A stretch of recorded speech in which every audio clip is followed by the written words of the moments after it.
Heads up, 20 ups, it's Wednesday. I don't know what the jazz hands were for.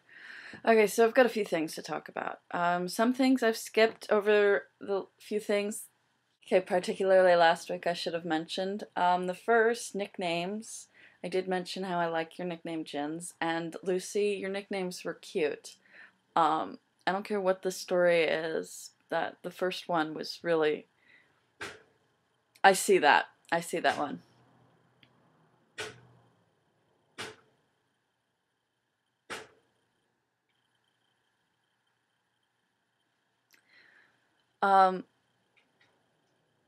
My nickname you all know. It's what I use pretty much everywhere on the internet. Melissa Ivory is a nickname as well as a pseudonym that I've used since I was in the 8th grade when I created it with the help of my humanities teacher. And I don't remember how exactly we came up with the name. I do remember that was around the time that I started realizing that capitalization was kind of just a formality and not a necessity. And now I don't capitalize unless it is a name, place, or other such important thing. But I just kind of like capitalizing the last name because that is a name, whereas the first name is like, I don't care. And vlogging in public. I view public being anyone other than myself, and honestly, I don't have a problem with it. Craig, you said you were intimidated by doing it around your family kind of thing. Yeah, I've got no problem with that. I've actually done videos with family around. Of course, my mother and my aunt didn't want to be in the video, and that's like my second or third video. I've got no problem vlogging around people. I get funny looks when I go out in the rest of the world, so vlogging in public doesn't bother me because that's my least of my problems. I also forgot to add my school mascot. We were the Gig Harbor Tides. Seriously, a kid would wear a suit that made him look like a wave. It was pathetic. So, you know, you can understand a little why I didn't have a lot of school spirit. I probably would have had more at my second high school because I went to an alternative high school for 2 years. And they were the Bulldogs, but we didn't have any sport teams to support, so it wasn't really anything to have school spirit over. So, Craig, I'm sorry I said I didn't like the Beetleborgs. My reason was not because I thought it was like corny or anything, because anything in that style was corny by far, and that was just how it was. But I kept comparing it to the Power Rangers. And the blue guy that would help them with the chin and everything, yeah, I just kept comparing him to Genie from Aladdin.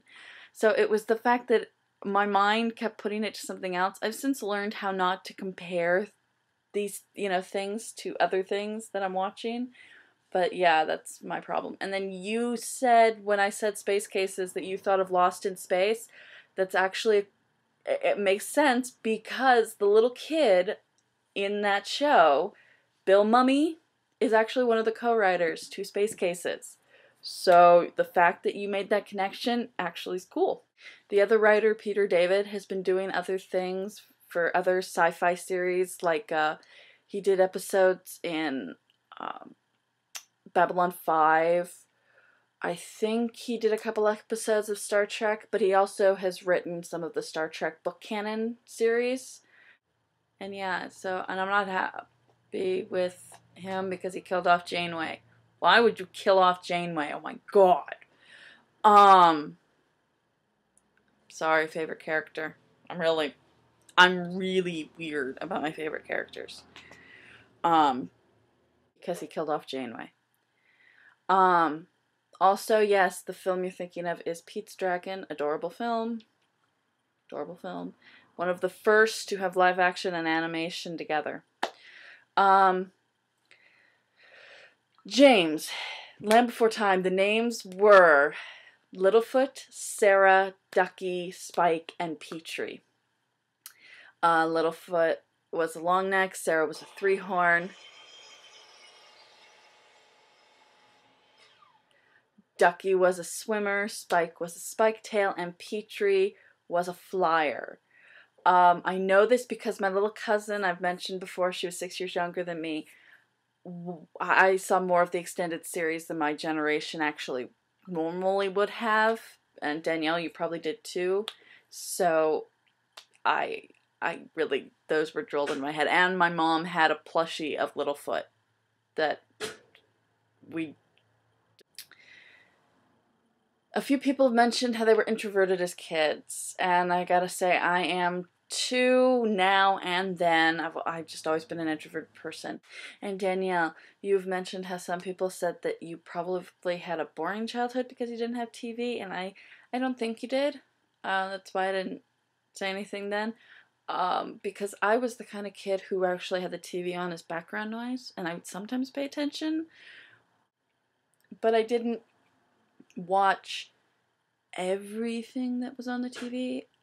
I just mostly kept it on as background noise because I've always needed something going on. I can't handle very quiet surroundings. The quieter it gets, the louder it really is to me, and I panic. That's just me. On that note, on that, my test results James wanted, I did take it. I am a INFJ. Introverted 44%, intuitive 12, feeling 56. I'm a very emotional person, and judging 1%. So, and I looked on the list of famous people for this particular type, and the list says John Bradshaw, I don't know who that is. John Calvin, don't know who that is. Mother Teresa, aww. Nelson Mandela, okay, and Nicole Kidman, okay. That's just what I came out to. Okay, TJ and Danielle, you both missed one of my videos, kind of, and it was the day after. I'm leaving the link again. I did a Vita last Thursday on a list of shows I missed, and some of the ones you guys have mentioned since were in that. So watch it. There might be more you missed. So yeah, there's that. Now, Lucy's question. Yay, Lucy's question. I have visual aids. Craig, Jins, and Danielle, you all mentioned Disney. And you know what? Disney was a part of all our lives. Danielle, you kind of mentioned that. Danielle, you mentioned you see a lot of videos, so you'll probably recognize all of these. But these were my utmost favorites, the ones I watched regularly, and I have done everything possible to own them because of that. And the first one, this is starting chronologically here. The first one is actually also an anime. I also have the soundtrack, and I used to have it on VHS, and I freaking adored this film. And this is the completely unedited one, and in widescreen, and oh, I love this film. It made me wish my dreams could come true. The second one I loved because growing up on 5 acres of land, surrounded by trees, I've always been a very nature-loving person. Seeing trees come down and everything, I actually used to cry myself to sleep when I would notice they were doing construction and tearing down a whole bunch of trees near my house. So this was obviously a favorite. Obviously. And this is a 2-disc special. There's a whole bunch of really cool stuff, like music videos, which I don't know why, and other such fun stuff behind the scenes and such. And then Oh, games. There's games on this. I never really looked at this. I got it for the movie. I also have both soundtracks, both the score and the songs done, and the full versions of the songs. Um, don't ask how I found these. And then the last one, it got me into the genre itself, and I love everything about this. And granted, they tried extending this universe, and it didn't work.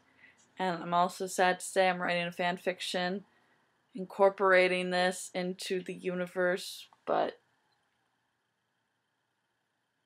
I love Hook.